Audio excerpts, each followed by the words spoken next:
the murder rate to go down, why y'all make a state for straight grade niggas, straight hitters, and let us just kill each other? Let us just go dumb, you hear me?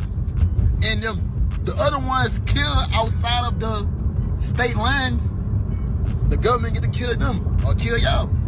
Like, if the ones won't bang for the rest of our life, let us get a part of the world where we just can bang it. Like, this our life. Like, you can't get mad because we bang. Man, we tired of going to jail for banging. This is some love to do. Well, what I love to do, I love to bang and I'm back on that type of stuff. Like, ain't just too much police shit involved right now, man. Like, if niggas stain something today, and it's an important person from that side, it's about a nigga who did it going to the feds. If ain't no late night shit. You feel me? Was at this location and had a confrontation with a couple of guys. That altercation originally, it appears from what they were doing, was trying to take his chains. Now, we don't know if they knew him or what that was, but it appears possibly they knew this guy. And they were in the process of trying to rip his chains off. That went on for 30 seconds to a minute where these two guys were tussling with him, actually got him to the ground, and appears probably got his chains from him. Right after that, another fella jumps in and several other people jump in as well, along with these other guys, and they start having a fist fight, and they're beating this guy pretty bad. They got him on the ground and beating him pretty good. Sometime during that part of the fight, our victim, who was originally looked like he was being majorly assaulted by several people and getting his chains ripped off, he presents a pistol. We don't know where he got it from, but he got it. Must have had it in his pants the whole time. But he got it out and started shooting randomly. Ends up hitting two people. Those are our two victims. It's Focus Connect back in the building. And we can hear the news reports, what went on in this situation. Ben 10 and whoever was with him, they were the aggressors. They had numbers on this guy, laid hands on this guy, beat this guy to a pulp. But it was a blessing that that dude had that firearm, because they probably saved his life. A lot of people got to realize you can lose your life from a fight. You can get stumped in the head. Your head can hit the ground. You can die from a fight. So I don't understand why they calling this dude a suspect when he was defending himself. He turned from a victim to a suspect. And on the contrary, Ben 10 and his guy turned from suspect to victims. So they show you how fast the tables are turned, and they show you how it go when the rabbit got the gun. It's not any fun. Now, me, honestly, in this situation, I'm happy to see the way that it turned out because of the personality and the persona, how Ben 10 carry himself. My first introduction to Ben 10 was Ben 10 jumping in the crowd and fighting a person that wanted NBA Youngboy shows. Then I saw Ben 10 riding around Baton Rouge looking for Memo 600 when he posted that he was down there. I also seeing Ben 10 having an altercation with NLE Chopper where they were talking about murder and violence.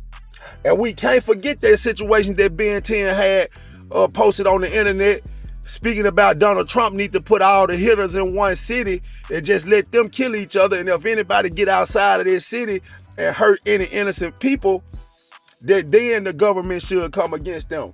But all of the people that want to kill, they should be allowed to take each other out. And now, in one sense, I really feel as if Ben 10 made a very good point in saying that. But you got to realize this. You got some people that's scared. You got some civilians that'll take your life. If you back a raccoon in the corner, he gonna claw his way out. So y'all got to understand this.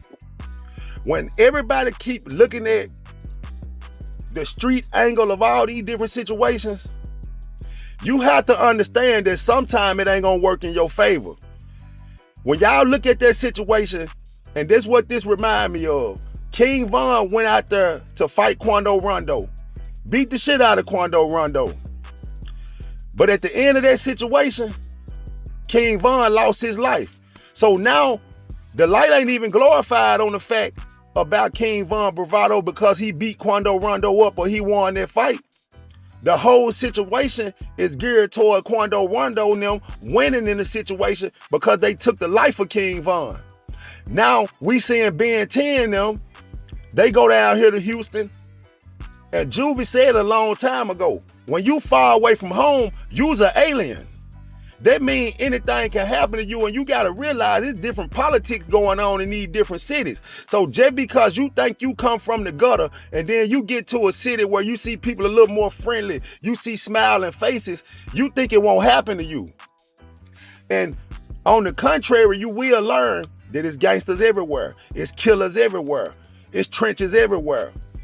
And I remember a situation one time, I was with one of my partners, we went out of town. And he was looking at the environment based on where he from, and he looked at everybody else that they were fooled and they was weak. And he tried to pull a move in a situation into where he was critically injured. But people have to wake up and use their head for more than a hat rack, because NBA Ben 10 and his associate, they brought this situation on themselves. And just think about this, people. NBA Youngboy just did a tour where they were saying he was just making just about $1 million per show. Now, I don't know how many tour dates he had, but I know it was well over 20. And NBA Youngboy was already very successful. Why would anybody be attached to him feel as if they got to carry themselves to maintain a street reputation when you have already made a name for yourself? I salute people like Chief Keef that removed himself from that environment, changed his mentality, and is operating under the guise of how his life is now. See, too many of us are trying to live amongst that reputation that we already created from ourselves from the hood. Living up under a reputation that we created when we didn't have too many options. But when I look at all this stuff that's going on with Pooh Shiesty and all these different rappers, and seeing Ben 10 still feeling as if he got to prove himself, when you play stupid games, you win stupid prizes. And we need to open our eyes up. And when we see the people that surround us that's gravitating towards this type of lifestyle, you have to give them the game whether they like it or not. See, a lot of people want, I'm going to stay out their business. And then the fact that you stayed out of their business is what possibly could have caused them to lose their life.